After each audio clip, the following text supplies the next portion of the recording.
He tracked her through a blizzard, ready to make his runaway bride pay in blood. But when Lorenzo Bianchi finally pinned a trembling Amelia against a frozen brick wall, tearing her coat in a fit of blind rage, the jagged, brutal brand burned into her flesh, brought the ruthless kingpin to his knees. The scent of $1 million worth of white orchids was supposed to be the fragrance of Lorenzo Bianchi's ultimate triumph. Instead, it became the stench of his greatest humiliation. 2 weeks ago, inside the grandiose, vaulted ceilings of Holy Name Cathedral in downtown Chicago, the undisputed head of the Bianchi syndicate had stood at the altar in a custom Tom Ford tuxedo, waiting for a woman who would never walk down the aisle. Amelia Carmichael, the quiet, unassuming daughter of a mid-level logistics manager in his organization, had vanished. She had left behind a meticulously tailored Vera Wang gown, hanging like a ghost in the bridal suite, a 3-carat flawless diamond engagement ring resting on the vanity, and a reputation-shattering scandal that rippled through the darkest underbellies of the city. In Lorenzo's world, a world dictated by blood oaths, territorial control, and violent retribution, respect was the only currency that mattered. Amelia's disappearance was not merely a broken heart. It was a declaration of war against his pride. Whispers had immediately ignited among the capos and rival families. The great Lorenzo Bianchi couldn't even control a fragile girl from the suburbs. The humiliation burned hotter than a gunshot wound. For 14 agonizing days, Lorenzo did not sleep. He transformed from a calculating businessman into a relentless, obsessed bloodhound. He refused to let his enforcers handle the hunt. This was personal. He tore through her father's house, interrogated her closest confidants, and utilized a sprawling network of underground surveillance to track a ghost. Amelia had been clever.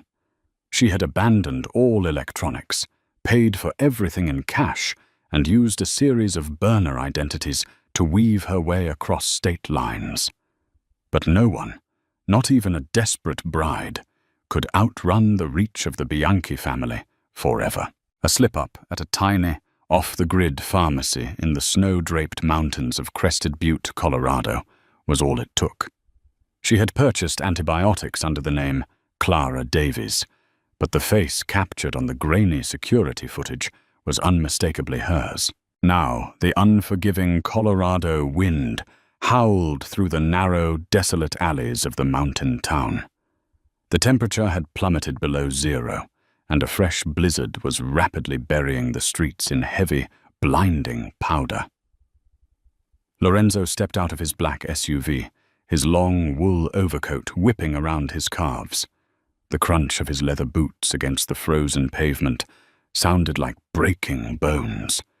He gripped the handle of the custom 1911 pistol holstered beneath his jacket, though he knew he wouldn't need it. He spotted her a block away, exiting a dimly lit diner with a paper bag clutched to her chest. She was bundled in a cheap, oversized olive green parka, her head down, fighting the gale. Even buried under layers of thrift store clothing, Lorenzo recognized the delicate slope of her shoulders and the panicked, hurried rhythm of her steps. "Amelia," he whispered to the wind, a dark, lethal satisfaction pooling in his chest. He moved like a shadow, cutting through a parallel alleyway to intercept her path. As she rounded the corner of a boarded-up sporting goods store, Lorenzo stepped out from the darkness, blocking her only avenue of escape. Amelia halted so violently, she nearly slipped on the ice. The paper bag slipped from her numb fingers, spilling a lukewarm coffee and a wrapped sandwich onto the snow. For a suspended second, neither of them moved. The streetlights flickered overhead, casting long, menacing shadows across the snowdrifts. Lorenzo stepped forward, his jaw clenched so tightly, a muscle feathered violently in his cheek. He had played out this moment 1,000 times in his head. He had planned to drag her back to Chicago by her hair, to parade her in front of the family she had disgraced, to lock her away in his Lake Forest estate until she learned the true cost of making a fool out of Lorenzo Bianchi. Did you really think? Lorenzo's voice was a low, guttural snarl that cut through the howling wind. That you could just walk away from me, from the family, from the oath you took. Amelia took a trembling step backward, her back hitting the freezing brick wall of the alley. Her breath plumed in the freezing air in rapid, terrified gasps. She looked up at him, her wide, hollow eyes devoid of the vibrant warmth he remembered. She looked starved, haunted. "Lorenzo, please," she rasped, her voice cracking, completely devoid of defense. "You don't understand. You have to stay away from me." "Stay away from you?" He closed the distance in 2 massive strides, his imposing frame trapping her against the bricks. He slammed his gloved hands against the wall on either side of her head. "You belong to me, Amelia. You made a mockery of my name. You humiliated me in front of the entire commission." "I had to," she cried out, turning her face away from him, squeezing her eyes shut as if expecting a physical blow. "If I stayed, if I married you—" "Lies," he roared, his legendary temper snapping the last threads of his restraint. Blinded by a toxic mixture of betrayal and raw adrenaline, he reached out and grabbed the collar of her heavy parka to haul her away from the wall. He pulled too hard. The cheap fabric of her coat gave way with a loud rip. The force of his pull tore the zipper down, and as she twisted violently to escape his grasp, her oversized wool sweater snagged on the jagged edge of a broken brick protruding from the wall. The heavy knit fabric ripped sharply, exposing her left shoulder and the upper curve of her back to the freezing night air. Lorenzo opened his mouth to deliver a vicious threat, but the words died instantly in his throat. All the air evaporated from his lungs. The furious, burning rage that had sustained him for 2 weeks vanished, replaced by an icy, paralyzing horror. There, marring the pale, flawless skin he had once sworn to cherish, was a massive, grotesque scar. The brand was monstrous. It wasn't the clean, accidental slice of a surgical knife or the random jagged tear of an accident.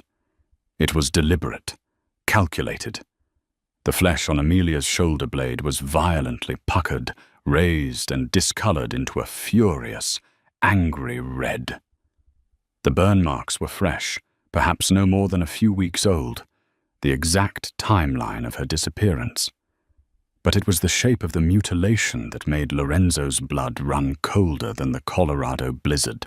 It was a crest, a serpent tightly coiled around a bleeding dagger, the undisputed emblem of the Moretti crime syndicate. Lorenzo froze, his gloved hands hovering uselessly in the air. The Morettis were his most vicious rivals, a bloodthirsty faction operating out of New York, who had been trying to dethrone the Bianchis for a decade. Victor Moretti, their sadistic underboss, was infamous for his medieval methods of psychological warfare. "Amelia," Lorenzo whispered, his voice stripped of all its menacing authority. The mob boss who controlled governors and police chiefs was suddenly reduced to a horrified, trembling man. "Who did this to you?" Amelia whimpered, desperately trying to pull the torn edges of her sweater and coat back together. She was shaking uncontrollably, her teeth chattering from a combination of the sub-zero temperature and sheer, unadulterated terror. "Don't look at it," she sobbed, pressing her back flush against the frozen brick to hide the mark. "Please, Enzo, don't look at it." Enzo, the childhood nickname she had used in their most private moments. It pierced straight through the armor he had built around his heart. He didn't ask her again. He didn't demand explanations in the snow. Moving with sudden, terrifying gentleness, Lorenzo unbuttoned his heavy, cashmere-lined overcoat and slipped it off his shoulders. He wrapped it securely around her trembling frame, cocooning her in his warmth and scent. Without a word, he scooped her up into his arms, ignoring her weak protests, and carried her through the blizzard back to his idling SUV. Once inside the heavily armored vehicle, with the heat blasting and the tinted windows isolating them from the world, Lorenzo locked the doors. He poured a measure of bourbon from a crystal decanter in the console and pressed the glass to her frozen lips. She drank, coughing violently as the alcohol burned its way down her throat. Lorenzo gripped the steering wheel, his knuckles turning stark white. He stared straight ahead at the swirling snow, illuminated by the headlights. The silence between them was thick, suffocating, and heavy with the weight of unspoken atrocities. "The night of the rehearsal dinner," Amelia finally whispered, her voice barely audible over the hum of the SUV's heater. "You left early to handle a shipment at the docks." Lorenzo closed his eyes. The memory hit him like a physical blow. He had left her alone at the estate with his security detail. He had thought she was completely safe. "I went to the gardens to get some air," she continued, a tear slipping down her pale cheek, catching the dim interior lights. "Your men, they were already dead, Enzo. Before I could even scream, someone grabbed me. They dragged me into the maintenance shed." Lorenzo's chest heaved. He remembered finding the 2 guards dead the next morning, but the scene had been scrubbed clean. His lieutenants had convinced him it was a random hit, unrelated to Amelia's sudden disappearance the following day. He had been so blinded by the fact that she had packed a bag and left a note saying she didn't love him. He hadn't seen the truth right in front of his eyes. "It was Victor," Amelia choked out, wrapping her arms tightly around herself beneath Lorenzo's coat. "Victor Moretti. He brought a blowtorch and an iron brand. He tied me to a chair." A low, animalistic sound ripped from Lorenzo's throat. It was a sound born of pure agony and lethal, unbounded violence. "He told me," Amelia cried, her composure completely shattering, "that if I walked down that aisle, he would blow up Holy Name Cathedral. He showed me the blueprints. He showed me pictures of the explosive charges they had already planted near the organ. He said he would let the doors lock, and he would burn you, your mother, your little sister, and every capo in your family alive."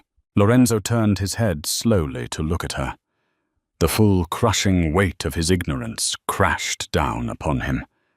She hadn't run away from him. She hadn't betrayed him. She had sacrificed herself to save his entire bloodline.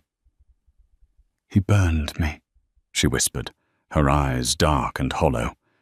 "He held the iron to my skin and told me I was marked, that if I ever tried to contact you, if I ever tried to warn you, he would send his men to butcher you in your sleep, and he made my father watch."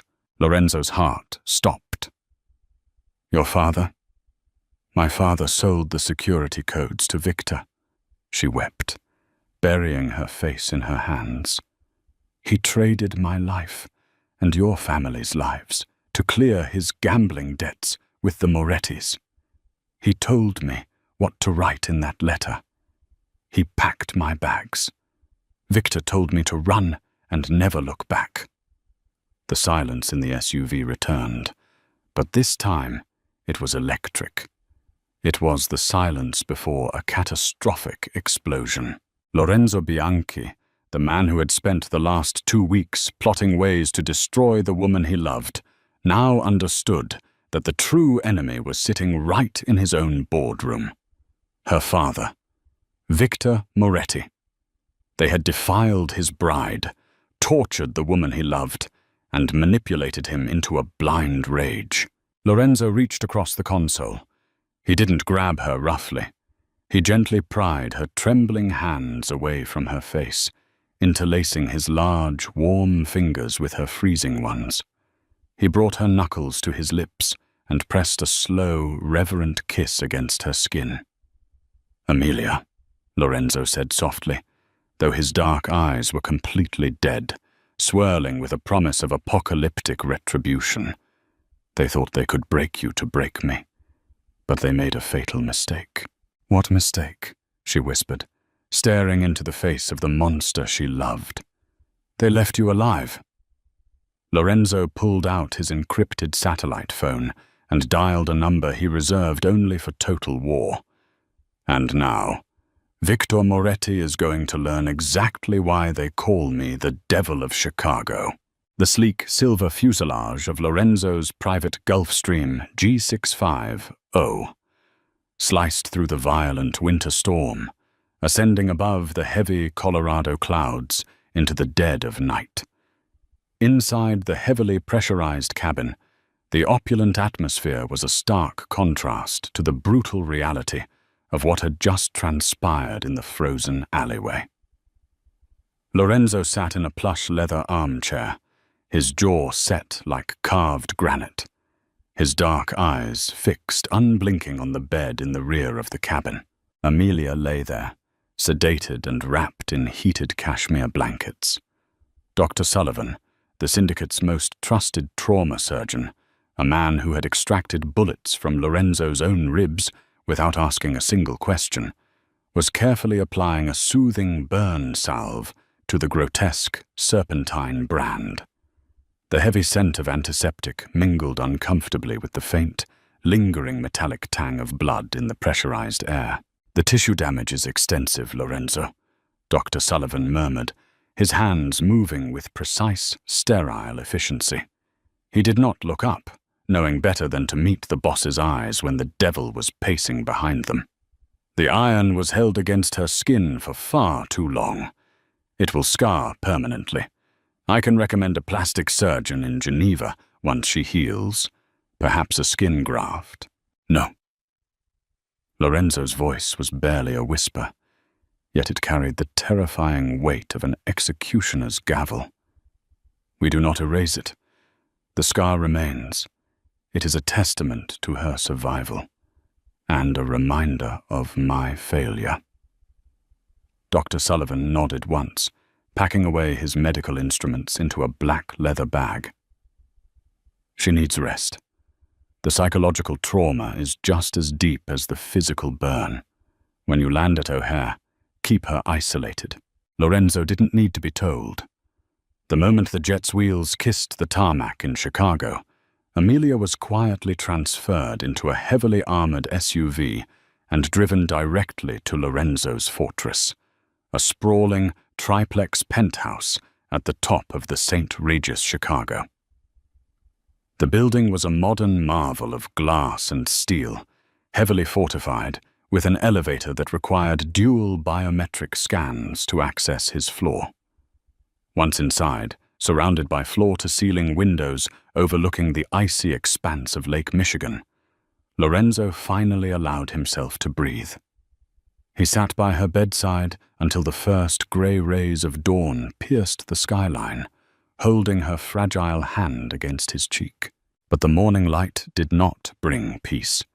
It brought the hour of reckoning.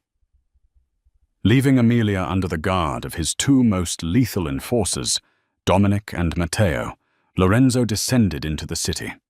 He did not go to his corporate boardroom. He went to a desolate, soundproofed meat-packing warehouse in the Fulton Market District, a relic from the old days of the Chicago mob, used only when blood was meant to be spilled off the books. Thomas Carmichael, Amelia's father, arrived at the warehouse at exactly 9 in the morning, escorted by 4 of Lorenzo's men. Thomas was a slender, balding man who wore expensive Italian suits that always looked a size too big for his cowardly frame. He walked into the freezing warehouse, rubbing his hands together, his eyes darting nervously toward the meat hooks hanging from the rusted steel tracks above. "Lorenzo, my boy." Thomas forced a trembling, grieving mitt, stepping into the dim light of a single, swinging bulb. Your men said you had news. Tell me you found that ungrateful girl. Tell me you found Amelia. I swear to you, when she is brought back, I will discipline her myself for disrespecting our family." Lorenzo stood in the shadows, smoking a thick Cuban cigar. The cherry glowed violently in the darkness, the only indicator of the pure, unfiltered rage boiling beneath his tailored black suit. He stepped forward slowly, the heavy thud of his shoes echoing off the concrete floor. "You would discipline her, Thomas?" Lorenzo asked, his voice smooth as silk, yet laced with venom. He took a slow drag of his cigar. "A father's love. It is a beautiful thing to witness. A man should always protect his daughter." Thomas swallowed hard, sweat beading on his forehead despite the freezing temperature of the warehouse. "I raised her better, Lorenzo. I don't know what possessed her to run on the eve of the wedding. It broke my heart." "Did it?" Lorenzo closed the distance between them. He reached out, his hand moving so fast, Thomas flinched, expecting a strike. Instead, Lorenzo gently straightened the lapel of Thomas's expensive coat. "I had a very interesting conversation with my bride last night, Thomas, in a blizzard in Colorado." The color completely drained from Thomas's face.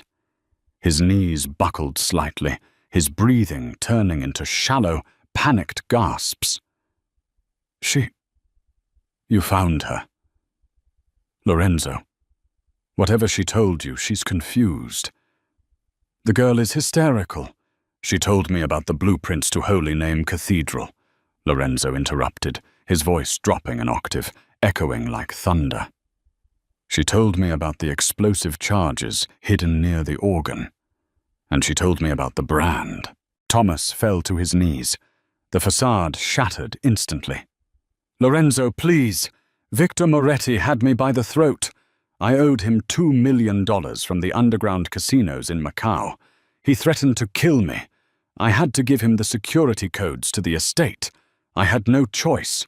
"A man always has a choice," Lorenzo whispered, crouching down to look Thomas directly in his weeping eyes. "You could have come to me. I would have paid your debts. But you didn't just sell the codes, did you, Thomas? My men intercepted Victor's financial ledgers this morning. You didn't just wipe your debt. You accepted a 10% stake in the Chicago logistics routes. You sold my life, and you let a butcher burn your own daughter's flesh for a promotion." "I thought he was just going to scare her," Thomas sobbed, grasping desperately at Lorenzo's pant leg. "I didn't know he brought an iron. I swear to God." Lorenzo stood up, his face devoid of all human emotion. He looked down at the pathetic creature sobbing at his feet, the man who had handed his innocent bride over to a monster. "God cannot hear you in this room, Thomas," Lorenzo said coldly. He turned his back and began to walk toward the heavy steel exit doors. "Matteo!" From the shadows, the towering enforcer stepped forward, unholstering a suppressed Glock 19. "Don't shoot him," Lorenzo commanded without looking back. "A bullet is far too quick for a traitor who burns his own blood. Hang him from the chains. Let the cold take him, just like she froze in the snow." The agonizing screams of Thomas Carmichael echoed through the warehouse, but Lorenzo was already gone. He had cleansed his own house. Now it was time to burn down Victor Moretti's empire. New York City was entirely unaware that a ghost had crossed its borders. 3 days after the execution in the Chicago warehouse, Lorenzo Bianchi sat in the back of a blacked-out armored Cadillac Escalade, parked silently on a wooded bluff overlooking a sprawling, heavily fortified compound in the Hamptons. Victor Moretti's fortress. The Atlantic Ocean crashed violently against the cliffs below, mirroring the storm of vengeance brewing in Lorenzo's heart. He hadn't come with an army. An army was loud, An army meant negotiations and sit-downs with the 5 families. Lorenzo wasn't here to negotiate territory. He was here to carve a pound of flesh. He had brought only his 10 most lethal operators, men who moved like phantoms, dressed in tactical black, armed with suppressed weaponry and custom-forged combat knives. "Security grid is down, boss," Dominic crackled over the secure earpiece. The localized EMP wiped their cameras and the perimeter alarms. We have a 4-minute window before their backup generators kick in. "Execute," Lorenzo commanded coldly. He racked the slide of his own weapon and stepped out into the freezing coastal wind. They descended upon the Moretti compound like a biblical plague. The outer guards were neutralized before they could even draw a breath, dragged silently into the manicured hedges. Lorenzo didn't blink as he stepped over the bodies. His mind was laser-focused on one singular image, the grotesque serpentine brand burned into Amelia's pale skin. They breached the main doors of the mansion. Inside, Victor Moretti was hosting a high-stakes poker game in a lavish parlor adorned with baccarat crystal chandeliers and priceless Persian rugs. The heavy mahogany doors burst open, splintering off their hinges. Before Victor's bodyguards could even reach for their holsters, a synchronized symphony of suppressed gunfire erupted. Thwip, thwip, thwip. The sound was quiet, deadly, and absolute. Within 3 seconds, 6 of Victor's top lieutenants collapsed onto the velvet furniture, their blood staining the antique carpets a deep, horrifying crimson. Only Victor remained untouched, frozen in his leather armchair, a cigar dropping from his trembling lips. Lorenzo stepped into the room, the smoke from his gun barrel drifting lazily toward the crystal chandelier. He looked like the Grim Reaper wrapped in a bespoke Tom Ford suit. "Lorenzo," Victor stammered, raising his hands, his arrogant bravado vanishing in the face of certain death. Wait. We can talk about this. The Commission will have your head for coming into my territory. We can make a deal. I'll give you the ports in Jersey. All of them." Lorenzo casually walked over to the grand fireplace, crackling behind Victor's chair. He didn't speak. He picked up a heavy wrought-iron fire poker that was resting directly in the roaring flames. The tip of the iron was glowing a brilliant white-hot orange. Victor's eyes widened in sheer, unadulterated terror as he recognized the poetic justice about to unfold. He tried to scramble out of his chair, but Dominic and Matteo were instantly there, slamming his shoulders down, pinning the squirming New York boss forcefully into the leather cushions.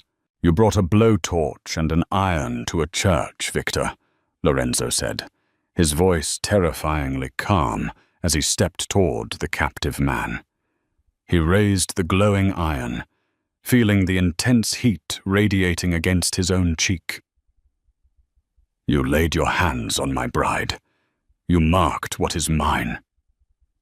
"Lorenzo, please! It was business! It was just business!" Victor screamed, thrashing wildly against the unyielding grip of the enforcers.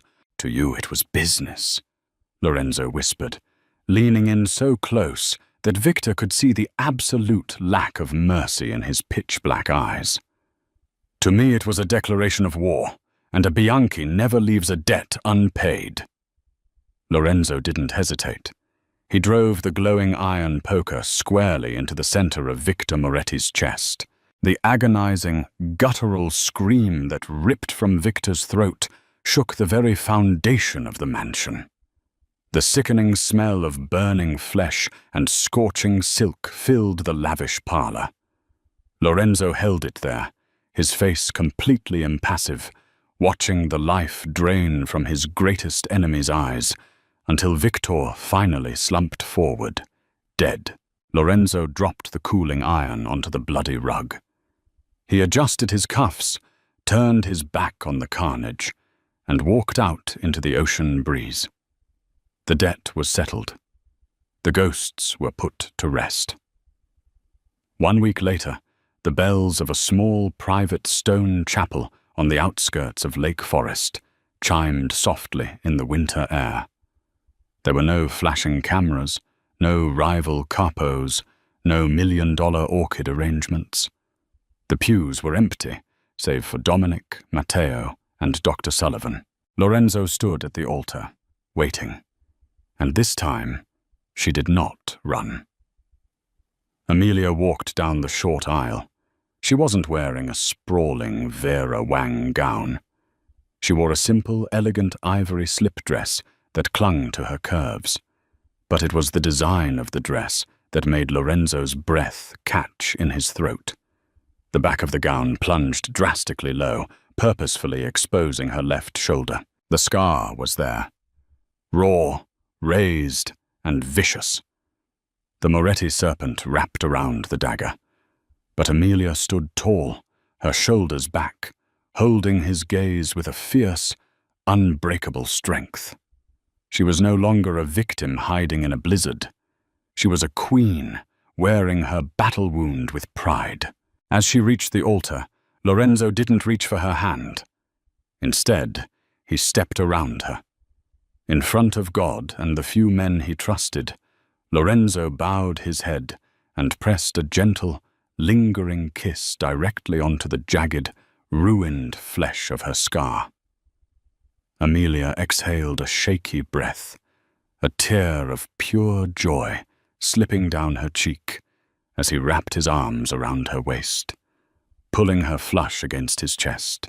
"You are my life, Amelia," Lorenzo vowed, his voice thick with raw emotion, sealing their unbreakable bond. "For this world and the next." She smiled, resting her head against his racing heart. The devil had burned the world down for her, and from the ashes they had finally found their heaven. Amelia's horrific scar was meant to destroy Lorenzo, but instead it became the ultimate symbol of a love stronger than any Mafia war. True loyalty means walking through the fire for the one you love. What did you think of Lorenzo's brutal, poetic revenge against Victor Moretti? Drop a comment below and let us know. If you enjoyed this heart-stopping Mafia romance, please hit that like button, share it with your friends, and subscribe for more thrilling stories.